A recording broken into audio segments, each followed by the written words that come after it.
Good afternoon, everyone. Today is the Rate Review Committee. That is the meeting minutes. Today is May 28th, 2024. This meeting of the Ayer Rate Review Committee will be held in person at the location provided on this notice. Members of the public are welcome to attend this in-person meeting. Please note that while an option for remote attendance and/or participation via Zoom is being provided as a courtesy to the public, the meeting hearing will not be suspended or terminated if technological problems interrupt the virtual broadcast, unless otherwise required by law.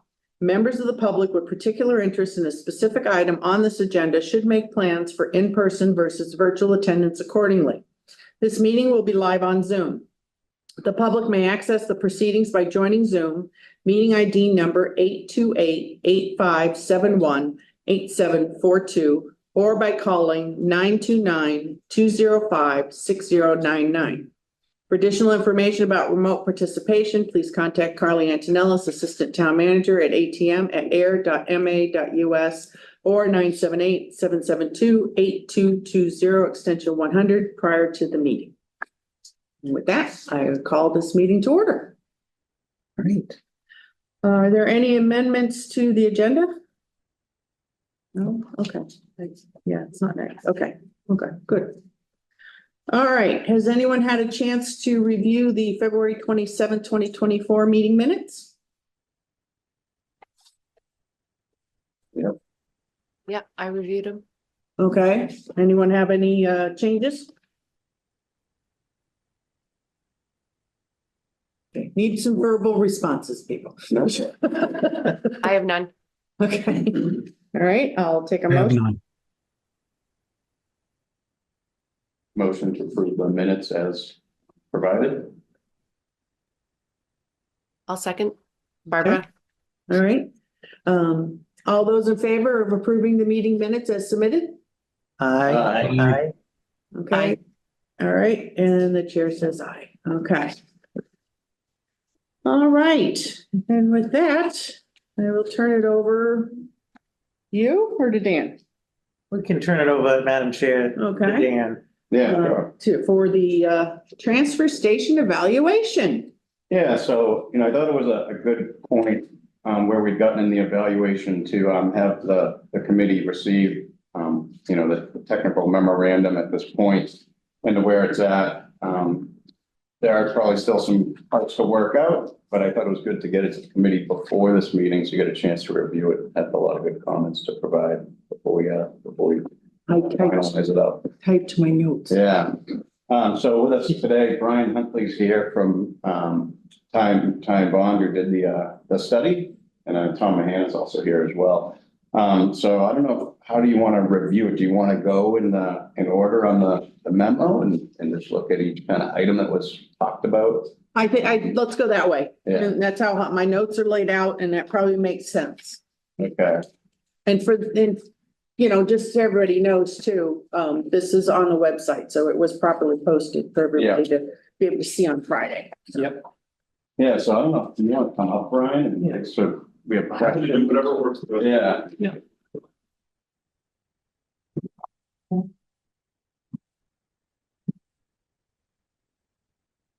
All right, yes, Yeah, I would say thank you. I mean, we spent quite a bit of time here going through a lot of local information here in Ayer, as well as a lot of the surrounding communities. And I've been in the solid waste business and at Time Bond for 21 years. So I have a lot of background on, the topics and the subjects. So, essentially, we just tried to take the issues that were raised at I feel like it was a January or was it a February meeting that I was at virtually Yeah. with you.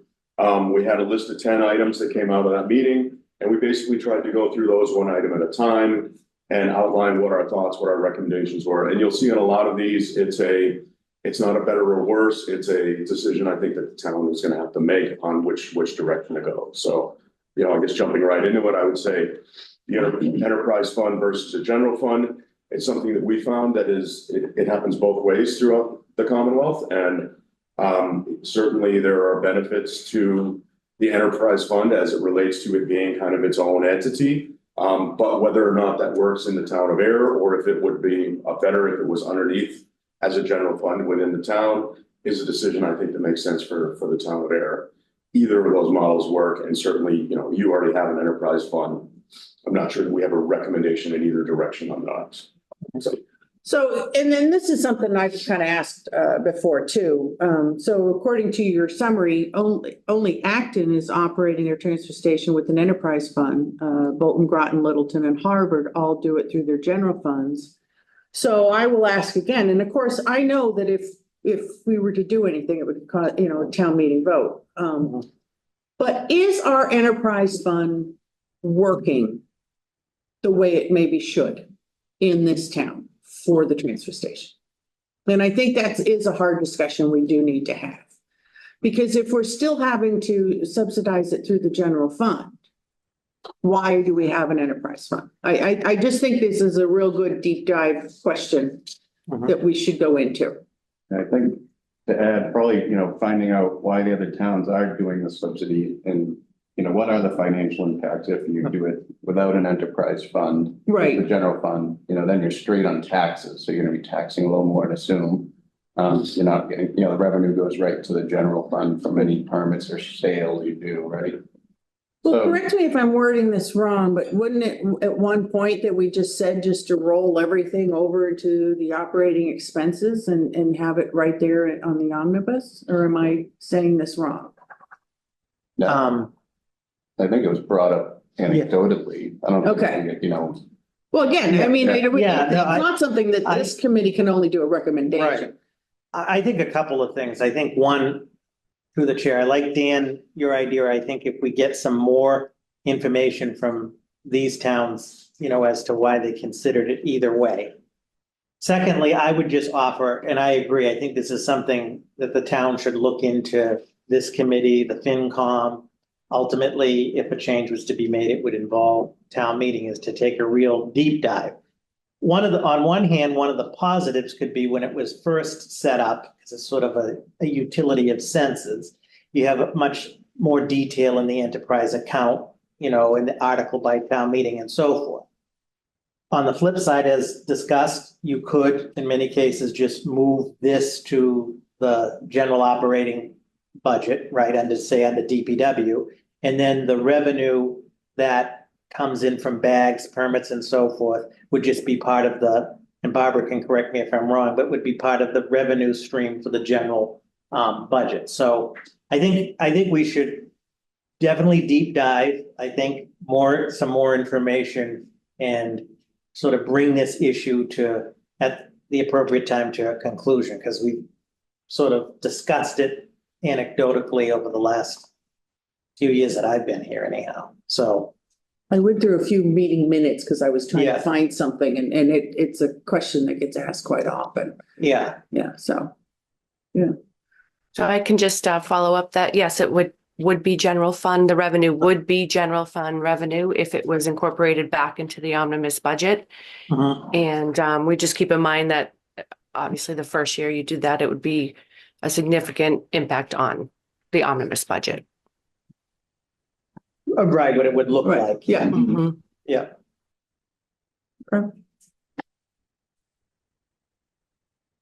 Okay. Anything else on item, that was item one? You wanna move on? Yeah. Just a quick note. Again, the deep dive should include possibly a 5 to 10 year history of what the actual allocation from the general fund was applied Okay. to the Enterprise. enterprise fund. We can get that. We'll get that for Sewer everybody. and water break even. Yep, Yeah, And then yeah. good point. Yeah. Yep, I do have a document with the history of the subsidy for the transfer station. And we actually included that on the summary. If you go to the second page, or it's actually the third page. Starting in fiscal year 21, so it doesn't go back probably as far as you want, but if you look down near the bottom, GF subsidy is a general fund subsidy. That gives you a summary of, for fiscal year 21 through 24, which are behind us. I'm sorry, 23 is behind us anyway, what the general fund subsidy was in each year, based on the information that we got. So. never mind. So question number 2 is the general fund subsidy, which kind of will be addressed along with question number 1. Right? We all Yeah. kind of agree on that? And what we found through our reviews is that where communities do not have an enterprise fund, it's not obvious to be able to find that information online easily. You'd have to go into each community and dig through all of their budgeting. And we didn't do that for this effort under all those other communities. We are aware that there is general fund subsidy that's happening in other communities. The level of which and how it compares to what you're subsidizing was hard to tell based on this assessment that we did. But that is a discussion. I mean, it's a Right, money has to come from somewhere. Right. And, you know, we I think tried to provide a comparison of all of the information on where you're getting your revenue from in the enterprise in addition to the general fund subsidy. And Madam Chair, I would just add, and you've brought this up before, on the issue of the general fund subsidy. All things being equal, how things stand now in terms of the town's budget and the town's finances, and others may disagree. We're in a solid position where this subsidy, yes, it's a subsidy, but at times certain entities have conveyed it like it was a potential budget buster or so forth. It really isn't. And I think what is brought up is the issue of magnitude for us, I mean, as a town to discuss is at what point does the subsidy become more of an immediate concern, if at all? Because I would argue, yes, there's a subsidy. I mean, and maybe you disagree, Dan or Barbara or others, but it is, it has been sustainable by the town's budget. You know what I'm saying? it's never gone up past 1%. In fact, I found in meeting minutes where, just a couple of years ago, we were talking about how it was, you know, because our then finance manager was, you know, like, it's 40% of the operating fund. And it's like, let's word this correctly. 0.5% of the general fund subsidizes 40% of the operating expenses of the transfer station. You will go out and you're yelling 40%, that makes people faint. So if you word it correctly, then, and you're looking at 0.5% of a $20 million budget, the needle hasn't even moved. Not now, I know if anybody hears that, they're gonna be like, well, now, wait a second, that's not how I meant it, okay? Yeah. Because that does affect my tax dollar too. I don't mean it in a flippant way, even though it did come out that way, okay? Right, okay. So, Yeah, same. I mean, of course, ideally, we don't want any subsidy. That's the ultimate goal. I guess to echo that, the point is just that I think over the years, it's been conveyed, not necessarily by folks here, but in other entities, that this is this budget buster. We're not at that point. Right. We're not in that universe. in fact, my years on this committee and whatnot, it hasn't been a drastic change as far as the subsidy goes, so. Okay, so number 3. So there's a lot of graphics that I've included in this. The first one is a table that outlines how the user's costs compare in the area around us here. And I think I would say that in general, the permit and the permit costs are very relevant, very, very comparable to other communities. And the bag costs are significantly higher. And that was, you know, what your statement was, I believe, at the first meeting that we got to, and that's exactly what we have and what you have in front of you to make those comparisons. And, you know, with that said, we went through 3 different models here that we can get into on the following pages. And essentially, you know, the first one was maintaining the existing rate structure, and I'll say structure, where we assume that there will be a general fund subsidy that is maintained at, we maintained it basically at $190,000, which is where we believe that subsidy is going to fall this year. And we looked at approximately a 6 to 8 increase in all of the rates to be able to maintain that subsidy, you know, without going up significantly over time. In the second model, we came up with a way to make the enterprise fund self-sufficient, which is probably startling and shocking as the numbers and the increases that are going to be required. We're talking about in the first year an 80% raise in the sticker price, and then after that approximately a 10% raise. And then with bags, we pared that down a little bit, so that would be 30% in the first year, and then maintain between 8 and 10% going forward. on those, as an increase in the sticker prices. What we did do, just so it wasn't a full shock, is we carried, or we reduced the general fund subsidy over 2 years' time rather than dropping it out entirely to let that kind of even out rather than going cold turkey, if you will. So. Why don't you, Tom, probably don't feel like how, oh, you do, okay, great. Okay. So I do not like that idea. Okay, and then in. I can just hear people thinking. I'm not going to disagree with you on that. Yeah. But I think what's the value of that you did this, which I think is a value, is to show for folks have always been rhetorically again saying we need to be self-sufficient or we got to get to self-sufficiency. So for what it's worth, this Alt B on page 3 at least shows what that means in terms of the numbers. Exactly. Oh, no, I think. I mean, I agree It's with you. great. Yeah, This thing, yeah. this report is great, and it's great for our residents to be able to see all this and everything like that. But I got a question, and I think you cover it within here. It might be in a different paragraph, though it relates also to this paragraph. Is how much is the town spends $18,000 on bags? That's in, So, yeah, it's Five. it's paragraph 5, but it kind of relates to this conversation also. Because you're mentioning the bags in this conversation, so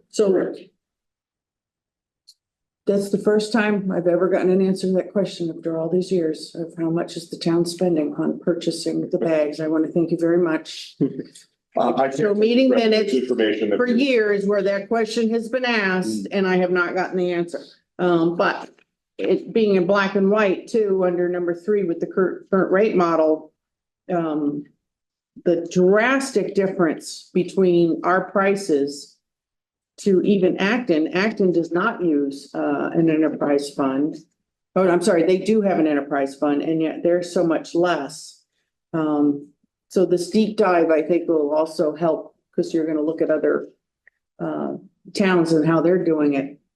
Might help answer some of this question too, because what's a big difference? and I can send you the link, excuse me, I can send you the link that there's a website that outlines the enterprise funds from the DOR, I believe it is, that tells you what the subsidy is year over year as well. So you can tell quickly how they're operating in Acton as well. So. Right. Yeah, if you could I'll send send that, I'll send Yeah. the link along, so. Perfect. And it's That'd be not always interesting. clear because there are some weird names on a lot of the enterprise funds that exist. Yeah, But you can kind of, furrow down into it and you can see what their return rate was year over year and what their subsidy is. yeah, To see how they're functioning and, where the subsidies are coming in. yeah. I think that'll be interesting.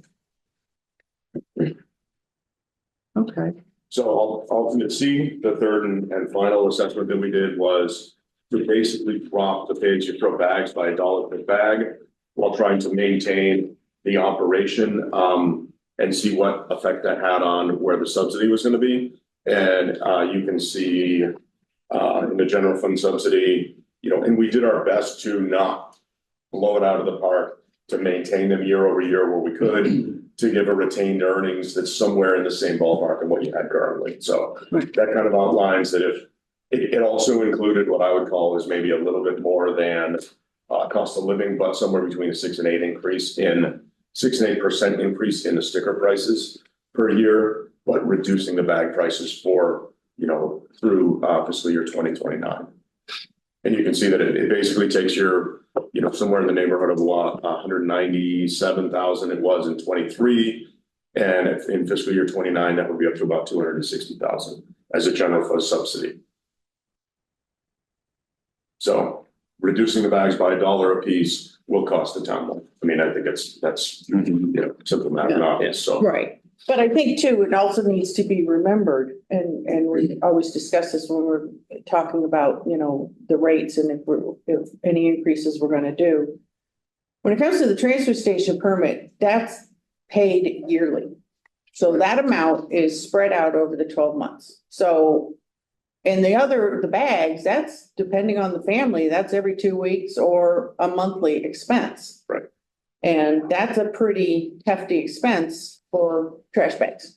Now, of course, we know it's helping pay for, getting to wherever it needs to be the process, the next level and everything like that. But if somebody's paying something yearly, that's usually a better rate than if somebody's paying something monthly. So if you can get your Netflix for, I'm just using easy numbers, for example, $110 a year versus, $15 a month, you're going to pay it for the year. So that's something that we always have to adjust and we always have to be cognizant about, because that is also what's driving people away.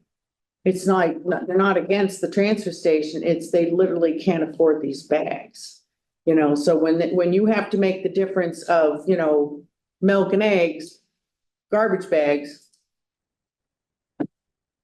You can see that, I think kind of like a perception thing, you pay a low on the end of the stickers as we are compared to the other towns, but then you're paying high on the bags and you're getting hit with it every couple of weeks, right? Every So that's couple of what it weeks, is. exactly, Yeah. exactly. So, I mean, let's put it this way. Milk and eggs are part of your budget. Trash bags should not be part of your budget when you're having to figure out your bag. Oh, what did we miss? Oh, cancel Disney this month. We got to pay for the bags. You see what I'm saying? I mean, those are the decisions that we can laugh at how I present it. That's fine. But that is what's kind of going through people's minds. It'll be a different scenario, but that's some of the decisions that people have to make because, they could, well, those 55-pound bags, those are awful. They're huge. God. So just something that this committee has to, keep in mind as we go forward and stuff. So, but again, this is great having this all in black and white. It really lays it out nice. I'd like to just throw out a quick off-the-cuff calculation. Assuming $105 annual permit divided by 12, that's $9 a month rounded up. Okay, assuming family uses two 33-gallon bags a week, that's $10. 1, 2, 3, assuming 4 weeks, that's $40. So the total cost per month, and again, I'm assuming it would be $49 for the person's trash removal. So again, that's a real rough calculation. And I think as we move along, that's one thing, folks. I'm going to pay $49 again, and again, 2 bags per family could, again, the big ones, it could vary and stuff like Right. that. And they buy them in clumps of 5. Right. Yeah. So, But if I'm a resident and I'm looking at, should I use D&D or Prime, how much am I going to pay per month? right, So how much is Prime going to cost me per month? right. So that's just, maybe we can, sort of keep those calculations as much as we go along. 'Cause that's the big trade-off. Yep. Okay, thanks. Just wanted to throw that. No, thank you. Anything else on, Not for me. okay, The next item was number of days of employees without access from the public, excuse me. The allergies are terrible. I don't know if people have the same problem that I had. oh, Yeah. yeah, Yep, So you're not alone. throw a cough drop in here to try to soothe my throat. I apologize. So essentially what we came up with in working and looking at the site, looking at the facilities, working a little bit with Dan, is that we recommend that you maintain 2 days, which is 16 hours without the public in place. So you manage the safety. It gives a lot of options for scheduling for materials or containers to be brought in, removed.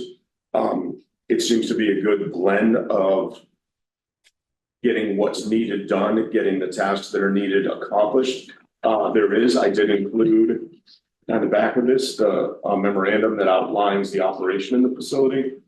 And that was provided by Dan as well. That kind of outlines a little bit of what happens and a little bit of the cleanup that needs to happen during those days and those hours as well, just to give a little background on what does happen and what the cleanup happens. So I think, the long story short here is our recommendation is that 2 days without the public present seems reasonable. It seems to provide a fair amount of safety and it keeps the facility clean and fresh. So. Bob has it. hand up. Bob, Oh, yes, Bob. you're muted, Bob. Bob? Yes, thanks. Okay. I was a resident of Groton prior to moving into Ayer. And my recollection is that trash collection was done by a private company in Groton that we paid for, separate from any bags or stickers for the recycling portion of the handling. Is that Are you talking about curbside, meaning somebody coming to your house and picking stuff correct? up? That's Yeah. correct. Yes. So this town said no. Okay. Very, very big deal. Yep. And this study was to only talk about the transfer station. Understood. Yeah, Okay. so Thank there you. are people in town that they did have made the choice of having a private hauler. But the town itself has said no, they do not want to give up their transfer station. Okay. Thank you. Mhm.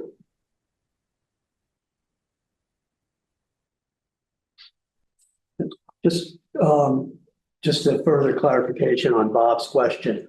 So in Groton, when you had curbside pickup, they were contracting with, I assume, a private company. Yeah, In Yes, other words, just to confirm, Groton, Right. your choice in Groton is either using Groton Transfer Station or a private hauler. Groton does not have a public trash pickup.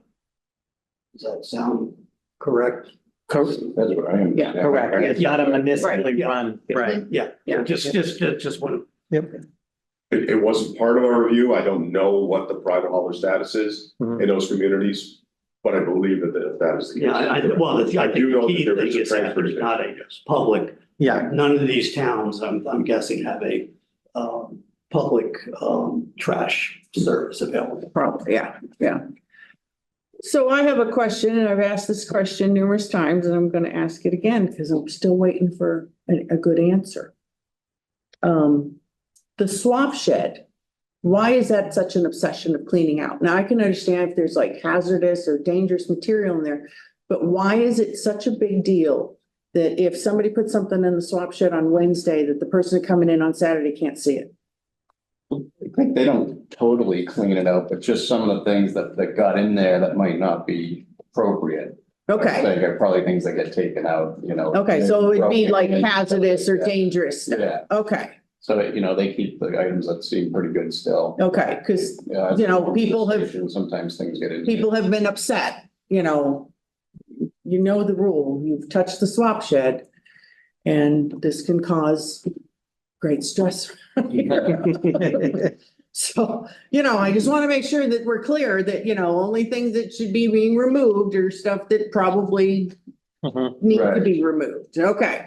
All right. But if somebody puts a Barbie doll house in there on a Wednesday, that Barbie doll house is still going to be on there Saturday, right? Unless somebody else has come and picked up on a Wednesday, but it's not going to be an employee cleaning it out, right? Yeah, and then, if something's there for a long time, then it's just something that nobody else is wanting, so that would happen, then you take that out. All right. All right. Yeah, within reason. Okay.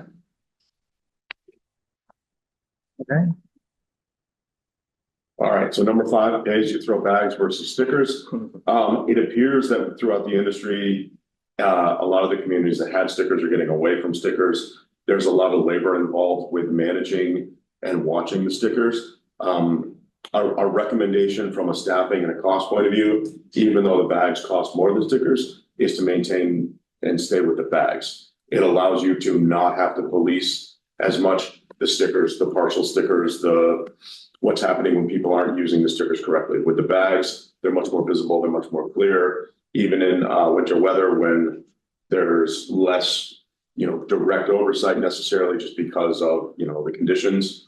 It's easier to spot when somebody is incorrectly using the bags as opposed to the stickers. So, all things equal, including the costs associated with oversight, our recommendation is that bags do make more sense, and it's where most of the industry is.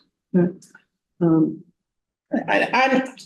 mean, I agree. I can see it, but, and again, this is something that's committee and even the select board had asked for years.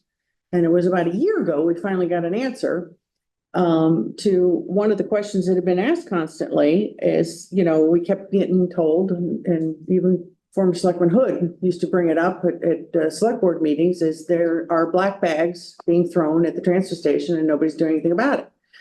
And then about a year ago, we had a town employee tell us, well, that's employees bringing the trash. So have we done anything about that? As far as the employees bringing the black bags to the transfer station, and you know, what are we doing about that to make sure that at least the public knows that that could have been employees that were bringing it down, and how are we accounting for that if they're not using a bag, but I have to? You know, I don't know how we totally address that with the public unless they ask. We haven't done anything necessarily to let the public know more that, hey, the town departments, we bring all our town trash up there. But it was only about a year ago that it was just announced, even though that question had been asked numerous times. So, you know, we can't have that. There has to be like an employee only drop off. You know, section saying, you know, town employees drop your trash here. I mean, we could make an operation You know? change that they can't put it in the areas where the, you know, town users put it. They gotta go bring it all the way out back in the Yeah. tipping floor or something. Because, I mean, why would we Concern, think that the you know? town employee was taking their trash to the transfer station? You know what I'm saying? Why would I think that somebody was leaving their workspace and saying, I'm gonna take the trash, my work trash, to the transfer station? Because that's not normally how things are done in departments or buildings or whatnot, you know, you have it done a little different.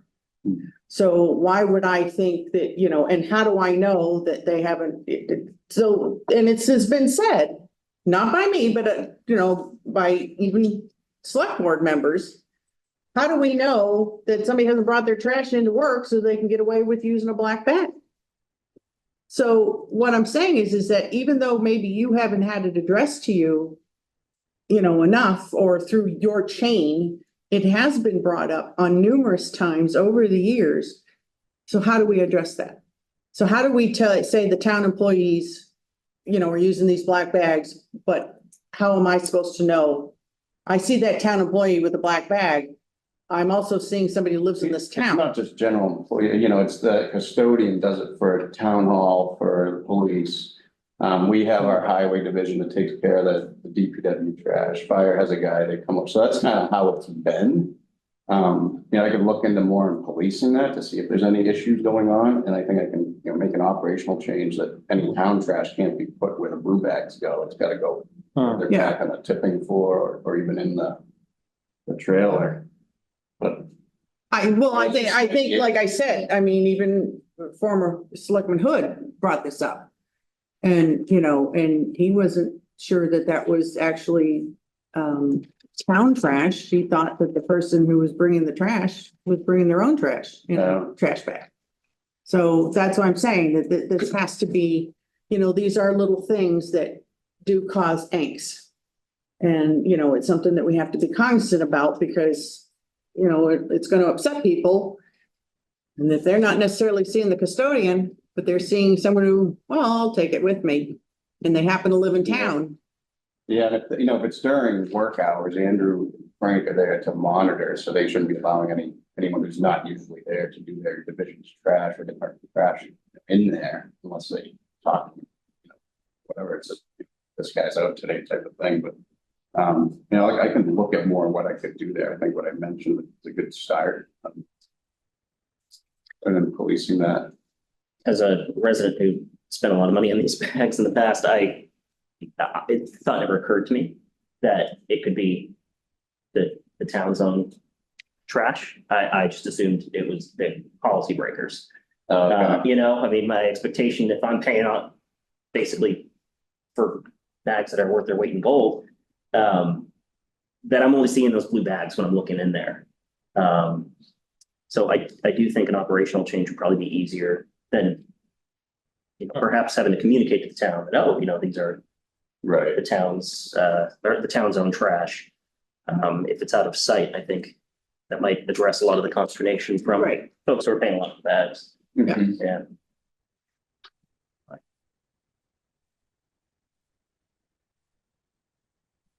Mhm.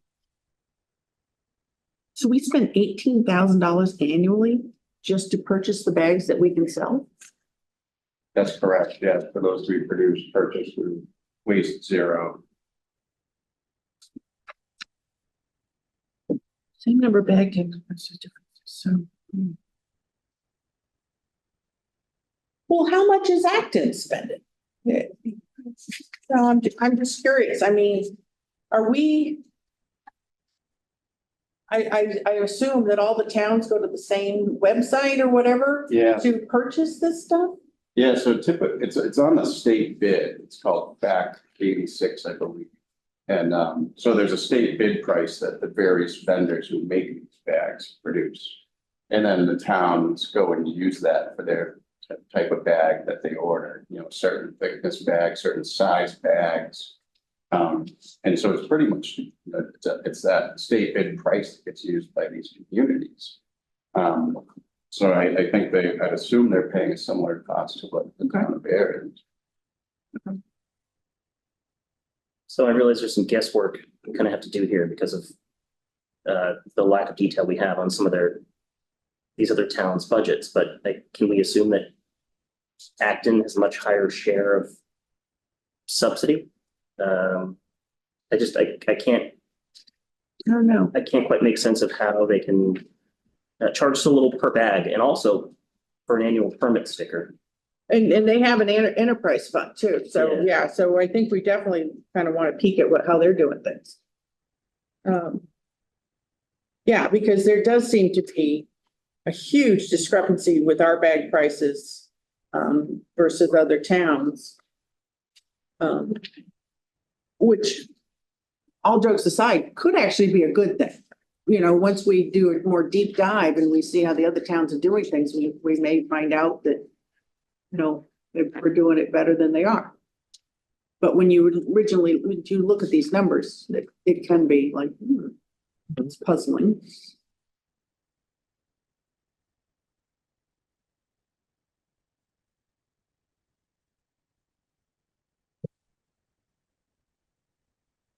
So.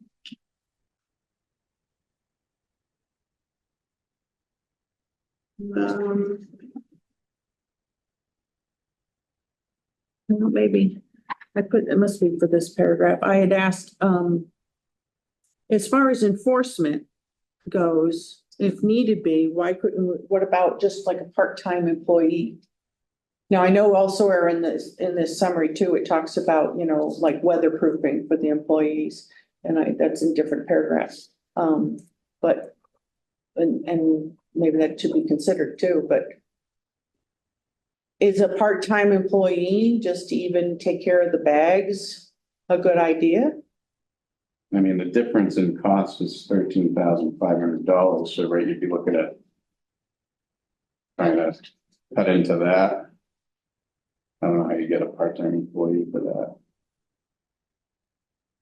You know, Andrew and Frank, right, one of them has to be at each station. You saw that in the back, there's an interim operations plan. One of them's got to be monitoring bags and one's monitoring the recycling areas and swap shed area. So technically, you know, maybe one of them could take on the task, but they're probably not going to catch everything. I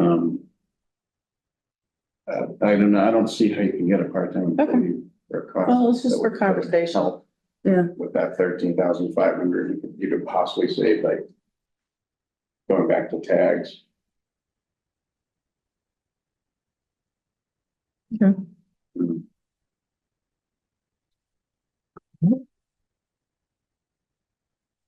Anything else on question number 5? I'm good right now. Yeah, permit. I appreciate the recognition of the trend that people are moving away from the stickers. I certainly didn't know that. So that was helpful for me, at least in my consideration of the matter. And it seems to be that enforcement is the biggest issue that we've seen throughout the industry, is that it's very labor consuming to make sure that people are using them correctly. Right now, Pepperell has a dedicated person for that. And they're trying to get away from it. There are people were cutting them in half. And this is when they were just $1.50 and they were cutting them in half. And it was like, really? No. Well, I think it's human nature. People are always gonna try to find a. Oh, yeah. I was like, I'm gonna save myself 75. That's a candy bar, or used to be. So in looking at the permit alternatives, and there's a fair amount of narrative here, but basically we went through the options of, not having a permit, having just a free permit for residents, essentially similar to one that use the, I'm sorry, what is it? The Sandy Pond Yeah. Beach. Yeah, something similar to that. And then also the option for higher non-resident permits.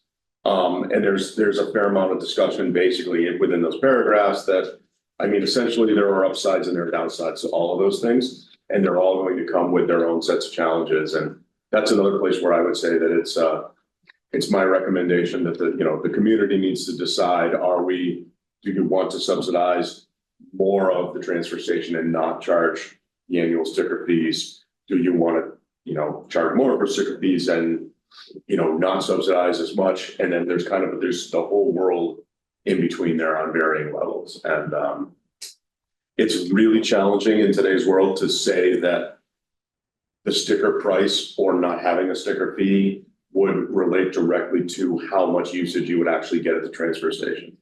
And what we're seeing a lot in the world is that people who are, dual income with families are less inclined to go to the transfer station than older people were in a community, almost regardless of what the costs are, just because of a time commitment. So it's really difficult to say that if you cut the price or if you made it free for the entire town, you'd sell 4 times as many bags or possibly even fewer bags. So it's one of those that based on what the community decides, what works for you best, that's kind of where it needs to fall. What I would say is that in the comparisons, what you're doing now is very similar to these other communities around you. Yeah, you didn't know, you do not recommend eliminating use of stickers to allow access to recycling. Right. Benefits associated with the transfer station, so. And we didn't talk about, but yeah, the non-resident use, because right now Devon's actually, residents in the Ayer portion of Devon's are allowed to use the get sticker at a higher price, Which is interesting. which we haven't sold one before. Well, I didn't even know. that brings up something very interesting. Yeah, So when Mark was still around, it was brought up in this committee that there was some Devon's residents that were interested who lived in Devon's, in case you don't know, some vote in Ayer, some vote in Harvard, whatever. Right. Okay. So that some were inquiring as to whether or not they could use the transfer station. We had an employee who was just practically had a heart attack at the idea, that just, no, they don't live here. The employee didn't live here either, but anyways, had a heart attack about it. Okay, and it just kind of died. And I went through meeting minutes because you put in here on March 19th of 2019, the select board approved the sticker for $175. And I was like, I had no memory of that. I was like, because I think at one point we had talked about, having a higher price, and I swear 125 was mentioned. I have no recollection of it ever being 175. I missed that meeting that night. So I had to look. And what's funny is that this committee never made the recommendation to the select board. Mark and the finance manager at the time, they calculated this amount, and it's nowhere on the website. Can I find, hey, if you're a Devon's resident who votes in Ayer or whatever, you could get a permit to go to the transfer station. So I don't know how anyone knows, but the other problem that we have found out is that we do occasionally have people calling the DPW to say, hey, I live out of town. Can I use your transfer station? And it's immediately no. And we, in inquiring, well, did you ever find out where they live? No, because they live out of town. So here's a scenario that may be possible. A Devon's resident calls and says, hey, I don't live in Ayer, but can I use your transfer station? No. Okay, thank you. And no inquiry to find out that maybe that member lives in Devon's. I don't know about that. Well, it was said right here in this meeting that you know, when those phone calls happen, there's no follow-up question to what town do you live in? I mean, We said right in this meeting, in a public meeting. So I'm just saying, if, you know, that there's a problem, but, you know, also maybe we should put it on the website to say, hey, just in case. yeah, no, we definitely should get that notice out there. Yeah, and, you know, we had kind of just talked about, and I think this was before we even got you involved, we had kind of talked about like, you know, you have some members that live in Groton that are like, you know, half a foot from the transfer station. What if they wanted to use it? And, you know, did we want to come up with like, you know, a special couple streets or something like that? So just things to think about. Yeah, Um, and I was in here in that paragraph, right, about, you know, if we were to allow it to kind of generate a similar cost like that Devon Right. generated. so, but yeah, but I mean, I think we should at least have it on the website so somebody could see, you know?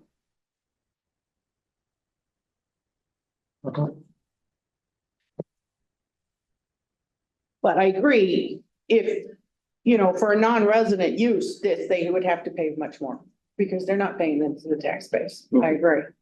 So.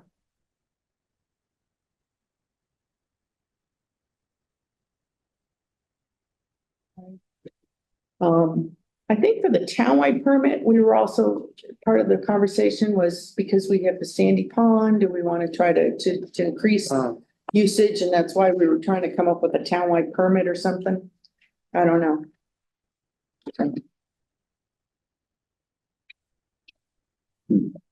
I have nothing else on that question.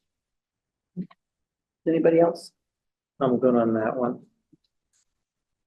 7.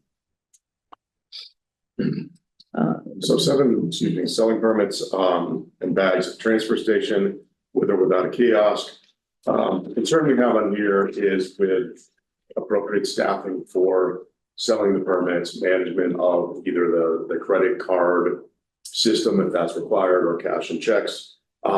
It's certainly, it sounds like it was used. No, it doesn't sound like it was used in the fall of 2020 during COVID-19, where there was, you know, there were extenuating circumstances and this was done on a short-term basis. And it sounds to me like it was something that worked, but it took staff away from the main office to be able to do this. So I think that, you know, the general takeaway is that I believe that the current staff are the ones that are qualified and appropriate for selling the stickers because they already are doing their jobs. So it would require additional staffing, whether it's from somewhere else in the community or new hires.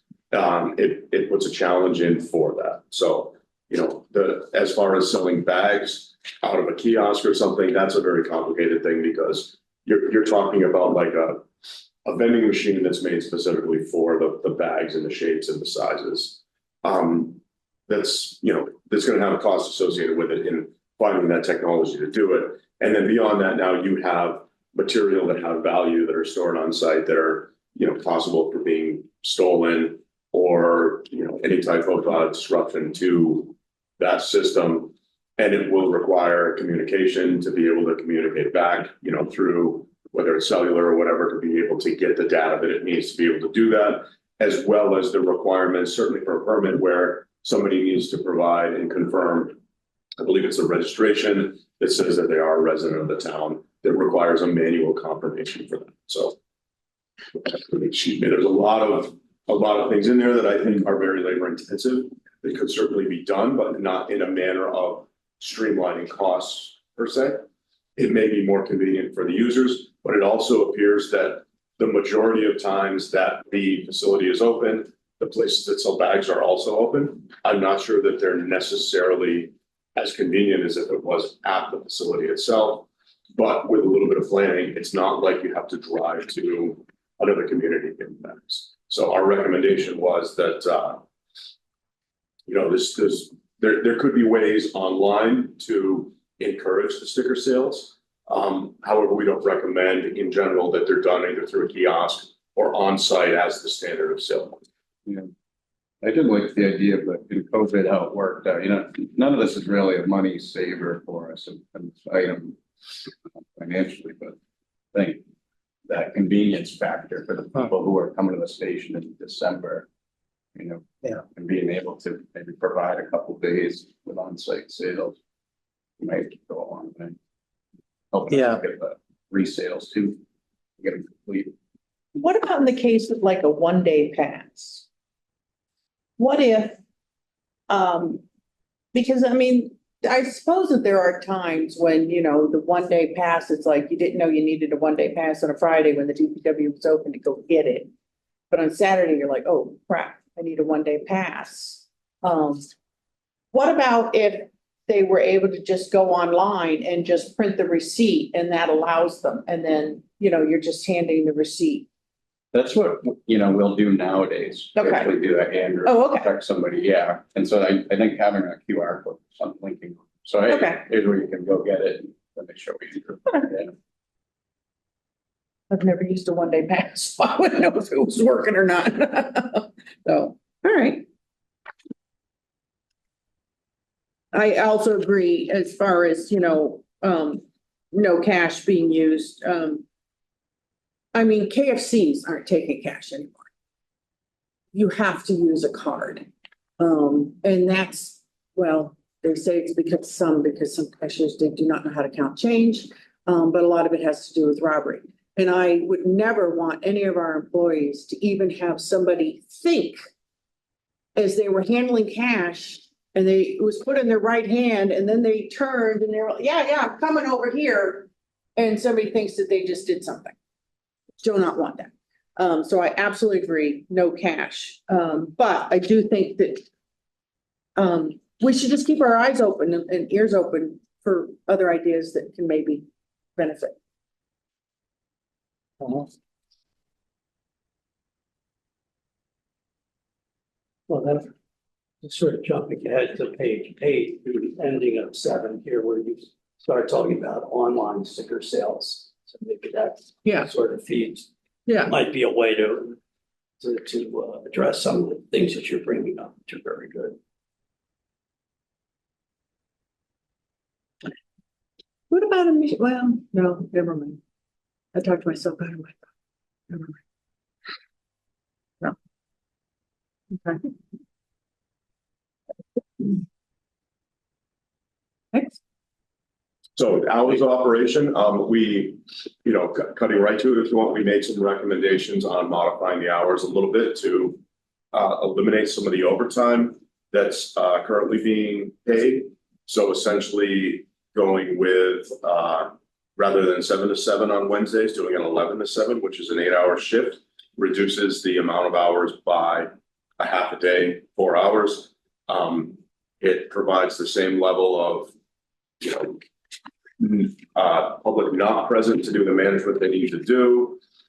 It appears based on some of the numbers that we were able to come up with, that Dan helped us sort through a lot of this information, that the additional hours that were started a few years ago didn't necessarily increase the amount of usage. So I think that's kind of where it's driven, is that it didn't increase usage, but it does increase the cost because of the overtime that's associated with it. So the recommendation that we made was to go back to what the hours were essentially previously, or no, actually previously, I believe it was just daytime hours. Our recommendation is to keep it 11 to 7. So there are evening hours on that one day of the week, but it's still an 8-hour shift, so it doesn't require the overtime.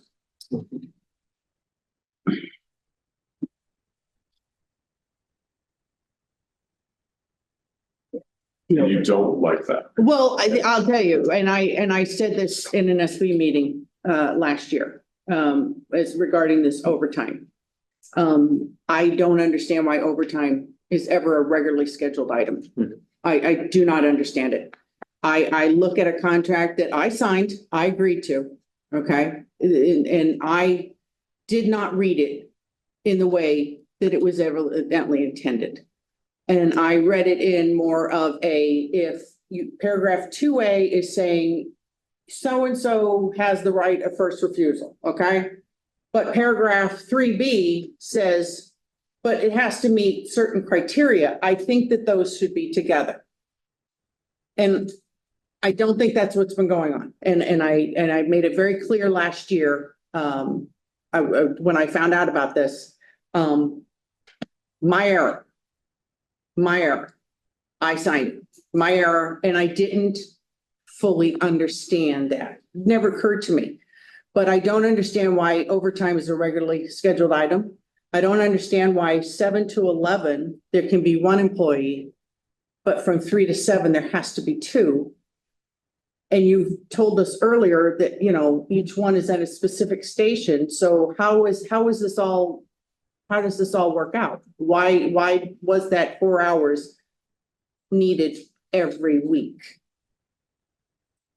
That's right. And I think in general, yeah, we probably have some issues. We do have some issues, the CBA that we can look back at here and try to resolve.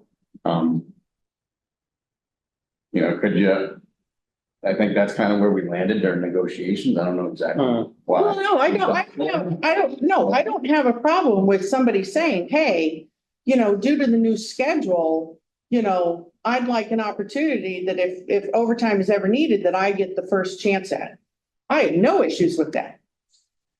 What I have issues, and I said this last year, is why is it a regularly scheduled every week, no ifs, ands, or buts about it? Because that should not be happening. Right. Overtime is supposed to be, I was heading out the door, the building collapsed, and I helped clean up. It's not supposed to be regularly scheduled hours, which is what it turned into. So that should never have happened. And I think that helped create a piece of the problem. Now, as far as the recommendation, I mean, I like the recommendation of the 11 to 7 on Wednesday, but I like the idea of the Tuesday, 7 a.m. to 11 and a Wednesday, 3 to 7. But how would that work for them? Right. Right. And that's, you know, right, the collective bargaining agreement has to be. Well, there's that, but also how does that affect their work schedule if Tuesday has always been a non-public day? Right. How does that upset things? It's definitely not helpful. It's preferred to just have one day open. Right, I think the 11 to 7 on a Wednesday works great. Yeah, having those two open, you know, you have the vendors that if they can't do it the Monday, they come the Tuesday and you kind of like, you never have an interaction with the public. It's, you know, Wednesdays, they don't come. Right. So I think, yeah, Wednesday, 11 to 7, I would recommend, you know, over having 2 days, Yep. 2 half days. Yeah. And that agreement is up this year, right? Coming up. Yeah, so. This fall. This winter, yeah, Yeah. will be, or fall will start. Okay. My personal opinion, having been in HR for a decade, is that overtime should never be scheduled. It should be incidental. So I do hope that there's an opportunity to address that. I realize that this is probably, we're obviously not really having a conversation about Sundays, but I'm just curious because I do see that we're the only town open on Sundays. Oh, don't do that. No. And No. I don't want to, and especially because I know it's part of the CBA, but I'm just curious. No other towns. I know, Harvard is like open for 10 hours a week. I don't even know how that works. I know. How are they not open on Sundays? Like what are their I didn't talk to anybody in Harvard to understand exactly what the thought process was behind it, but I think that I mean, to some degree, a lot of this is that you put the hours out there, everybody knows the hours, they work around the hours. You know, some people, it's a convenience factor, others it's not, that, you know, I'm not aware of any other communities. I didn't look at every community in the state, but Sundays are not terribly common. But if I lived in town, I could see how incredibly convenient it would be. Yeah. If we tried to take away a weekend, I know. leave the country to a non-extradited. Okay. And that's why I bring it up, because I couldn't imagine. I know, not having I know. Sundays. So I'm just amazed that Yeah, the surrounding communities have all made the choice not to. That's just remarkable. yeah. I was surprised that you're open on Sundays. I had to double check to be sure I didn't read that wrong, but Wow. I I think it's great. been forever. Convenient, but it is. Yeah, I think that's been decades. Yeah. Yeah. Just as a sort of a sidebar to this is that Dan, I asked you, I think, last year when we were looking earlier this year, yes. The actual percentage of residents that use the transfer station, and you threw out like 38% Yeah. for air. And I'm just curious, because this would be, I think, sort of along this line is, I mean, that's 38%, that's 40%, that's not bad. I'm just would be curious if what percentage of the towns, other towns, populations are actually using the transfer station. Hmm. You know, in other words, if only 20% of Acton's people are using the transfer station, that might Right. support why that they're only open twice a week, because there's, so, you know, less demand. Yeah. Well, you have to Again. mention Acton. Acton is open 5 days, 37 and a half hours. Oh, okay, I'm sorry, I I used think that. you're looking at the wrong, you looked at the wrong line. But Okay. isn't, but you know, that's interesting. Yeah. That's interesting because they have an enterprise fund, so maybe that's why their enterprise fund works. So, well, now that, But where, how are they doing their? 37 and a half hours and they've got the lowest sticker prices, lowest bag prices. How's that? And how are their employees able to do whatever Oh, needs actually, to be done at the transfer station? You know, with trucks coming in and everything. How, oh, that's just. It's the old sales things. How do we do it? Volume. And that's, I mean, I jokingly say that. I mean, obviously, they're putting cones up going, no, you go that way, we're going over here, but but that's kind of interesting. Yeah. Maybe they have the, A high percentage of households. Yeah. if not a high percentage, but a volume of people using their transfer station. So if you have a higher number of people that, Yeah. you know, traditional economics, that drives your cost down. Still. Yeah, let's, So on that note, may I interject real quick with Acton? Yes. So I was curious, so I just went out and looked and so they didn't, I don't see a subsidy being used, but I do see that their retained earnings has decreased substantially in the last 2 years. They're using almost 180,000 for this fiscal year. So I'm in the thought that you might be seeing them make a change. Oh, I bet COVID has forced them to make a change.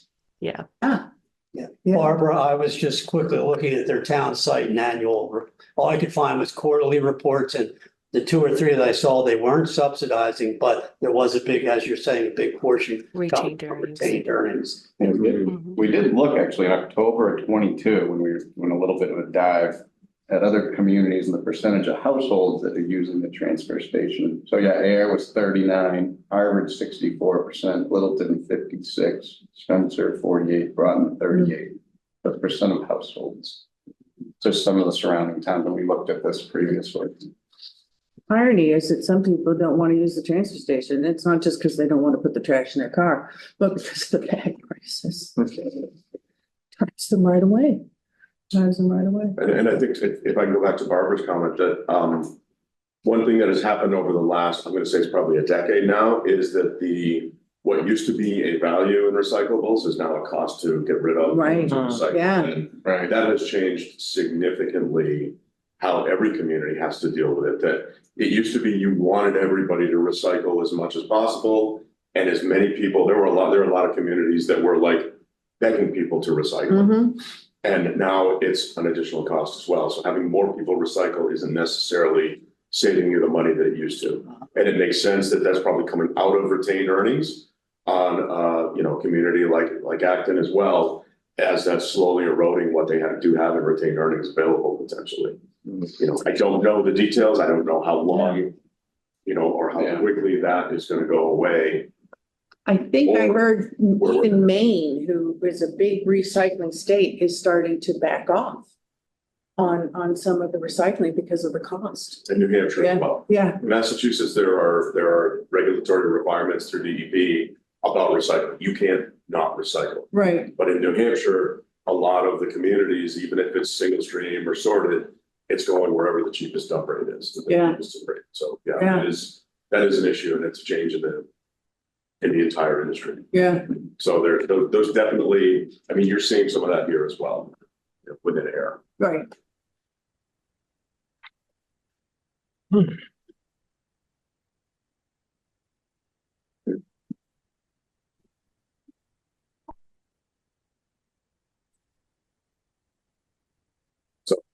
Ready to move at the time? Yeah.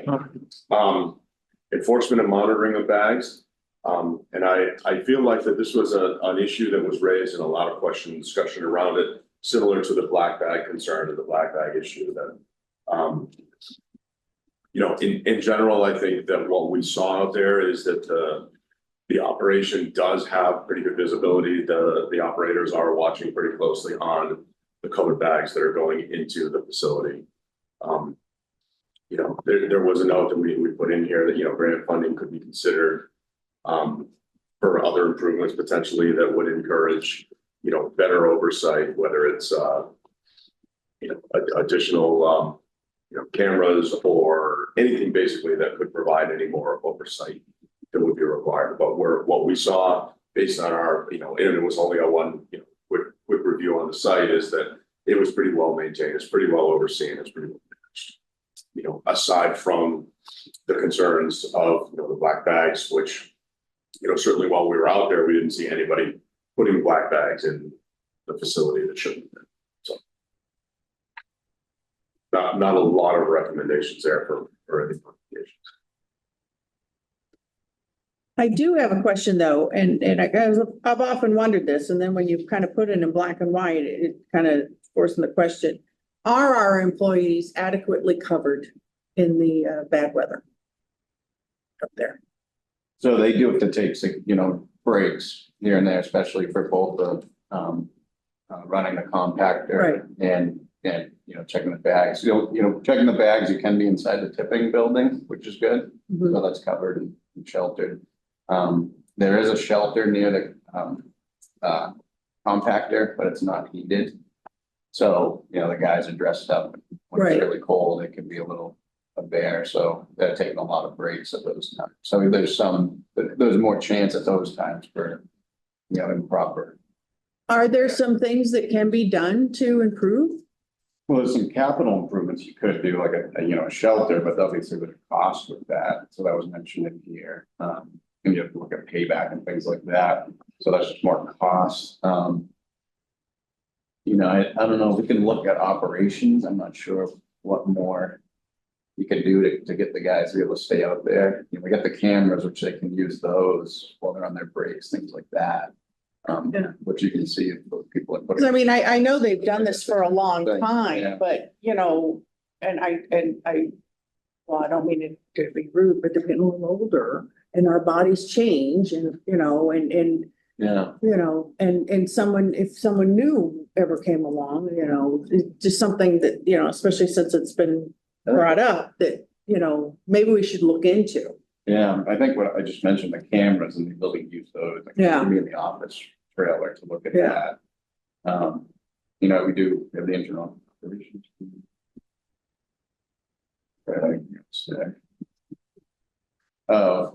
One thing I want to mention, we do have a senior work off who's going to be starting up there, hopefully this weekend, maybe after. But to do some more help with the enforcement. Excellent, Finally got.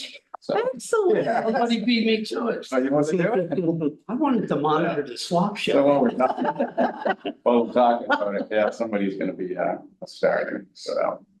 Excellent. Well, that's good. Yeah. That's great. So we pulled through. Wow, that's only been out there for a few years. I'm glad somebody's decided Yeah, to that's try good it. news. So, Yeah, excellent. Okay, anything else on number 9? No. Okay. Right. Number 10? Number 10, I mean, and at the end of the day, we're not recommending any changes. It seems reasonable the way it's working now. If the community has a reason to change it, then I could see going to something different. But I think that with the current calendar year for stickers, it seems to work well in being, not rushed at the end of the fiscal year like everything else seems to be with the community. It gives you a pretty reliable source of income at that time of year, coming into the springtime before the end of the fiscal year. Again, unless there was another reason, we don't make any recommendations to change it. Excellent.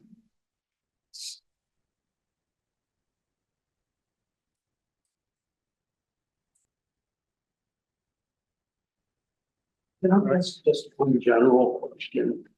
overall, what was your impression of the overall operation? Is it well run, clean? Absolutely. I would say that, what we saw is that it's a very clean facility. It's very, very well taken care of, or very well managed. The 2 days that they spend doing, when the residents aren't present, do provide for safe, clean operation of the facility. From an overall operation point of view, very similar to the other communities. I don't see anything where I'd say you should be doing this. This would be better if you did this.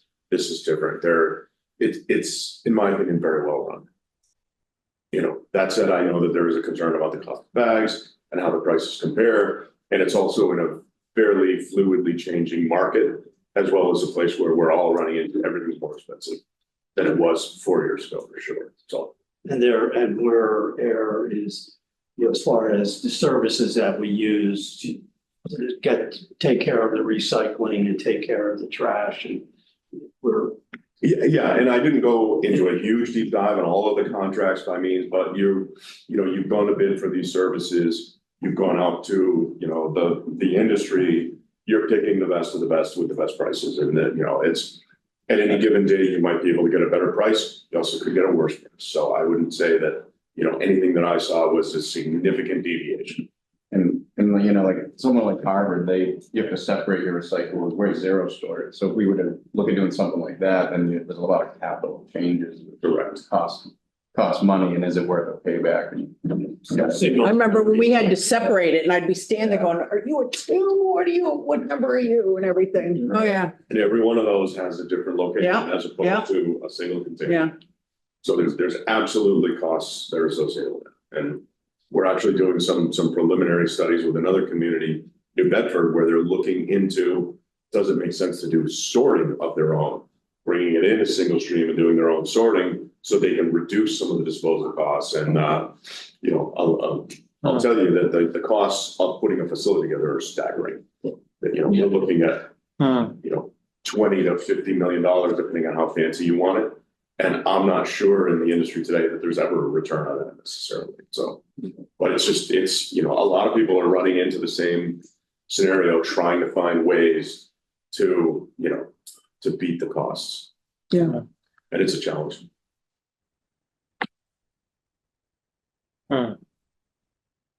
Thank you. Oh, thank you, man. Well, I, for one, have loved this evaluation. I think it covered a lot of territory, and I think it's great to have something in black and white to kind of, as I stated to you months ago, it became like a political thing. Mhm. And I think that this will now put that to rest. Because now we have it in black and white, what's working, what needs to be, and what you've brought to us is just things that need to be tweaked. No major changes, just things that need to be tweaked. So, which is good. It means that, we've been kind of on the right path. But this helps us narrow down some of the other stuff that needs to be done. So, Kimberly? Yes, hi, can you hear me? Yep. Okay, great, thanks. I actually am just following up on what you just said. It's saying that I think the report was excellent. It's given us some guidance. It's let us know that we are generally on the right path. We can make a few tweaks here and there. But I also wanted to follow up on something that Kurt said earlier about what I would like in a final report, maybe something about what the total cost, average cost is to the average user of the transfer station, and how that compares to people who choose to go private, because I think that it would be nice if we could make that comparison. If it is so much cheaper to use a transfer station, to have that in print and to have something that says, if you're looking for a cheaper option, yes, the bags might seem expensive, but you're still saving so much more than if you were to go private. Does that make any sense? Yes, I That's what I think we wanted to did say. that one other time is we sent out a flyer saying, here's what we average. So, when we get this final tally, I think it would be a good idea to even send out with the next, even the water sewer bills, like, hey, by the way, we've done a calculation and this is how much we figure it would cost you, so I agree. So yeah, this is, very good. And Kimberly, if I may piggyback on your comment, I think there's, and I'm just going to throw this out for general consideration. With private haulers, there is I don't know how you would say it, abstract cost of, if you go to all private haulers, you have, this is why I was asking earlier, 5 to 6 companies, trucks going through town several days a week, Oh, yeah. up and down. So Oh, yeah. you get Oh, it's awful. Yeah. So Yeah. just. I have a dead end street. They have to back down and I watch them all the time. Yeah, yeah. But no, I mean, that's to me is a big, again, I don't know how you would put that abstract Mm-hmm. cost or benefit of the transfer station is that we don't, the decrease in transfer in private haulers Mhm. through town.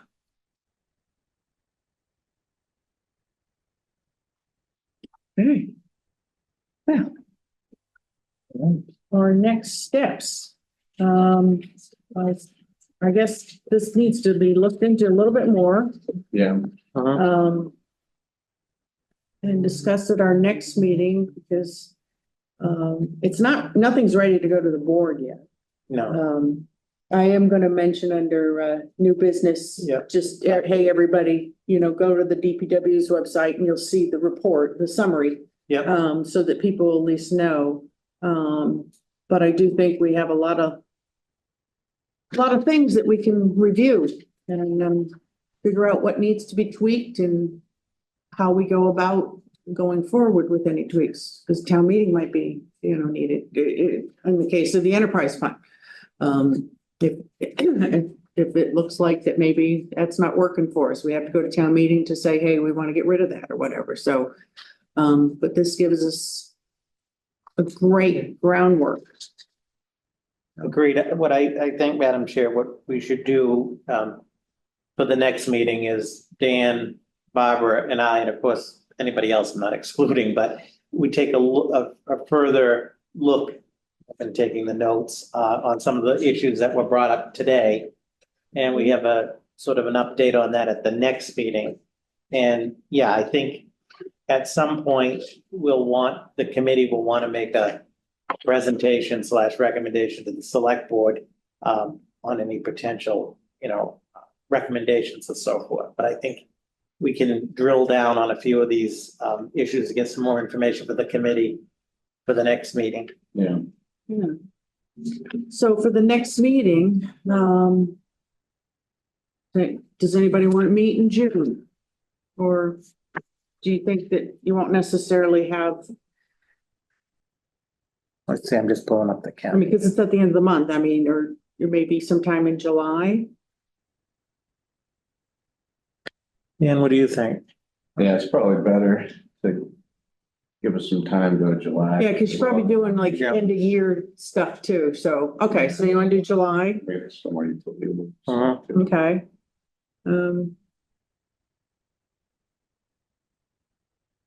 Tuesday, the 9th? I'm just throwing it out there, was. Yeah, Tuesday, that's July open. 9th? Mhm. Oh. Oh, I'm open. I'm on vacation then. Oh, well, scratch that. Do it with that, Dan. We could do it, does anybody want to do it on the 16th? At 4:00? That's open too. Yeah, or you can do it on the 23rd. I tend to pick Tuesdays. So, Yeah, we usually do. Yeah. I mean, Good. the 16th is a select board meeting. I think- Not that that impacts this committee, but it might impact people who are at this committee if they're presenting something to the board. So do you want to do it on a off select board? Well, we'll have our July schedule, which I'm thinking it'll be July 16th. Yeah, you want to do the 23rd? I like the 23rd. Yeah. Okay, let's do the 23rd, and that should give everyone a chance to, yeah, okay. All right, so that's scheduled.